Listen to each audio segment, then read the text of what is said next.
اگر تمہیں اس کلام کے بارے میں کوئی شک ہے جسے ہم نے اپنے بندے پر نازل کیا ہے تو اس کا جیسا ایک ہی سورہ لے آؤ اور اللہ کے علاوہ جتنے تمہارے مددگار ہیں سب کو بلا لو اگر تم اپنے دعوے اور خیال میں سچے ہو،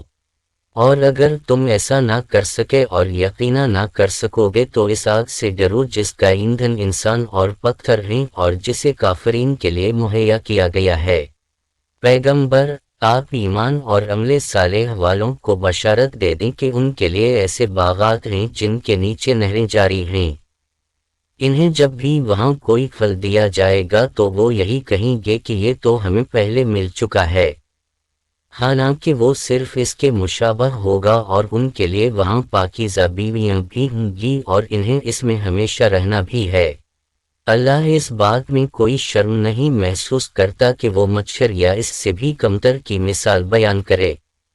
اب جو صاحبان ایمان ہیں وہ جانتے ہیں کہ یہ سب پروردگار کی طرف سے برحق ہے، اور جنہوں نے کفر اختیار کیا ہے وہ یہی کہتے ہیں کہ آخر ان مثالوں سے خدا کا مقصد کیا ہے۔ خدا اسی طرح بہت سے لوگوں کو گمراہی میں چھوڑ دیتا ہے اور بہت سوں کو ہدایت دے دیتا ہے، اور گمراہی صرف انہیں کا حصہ ہے جو فاسق ہیں،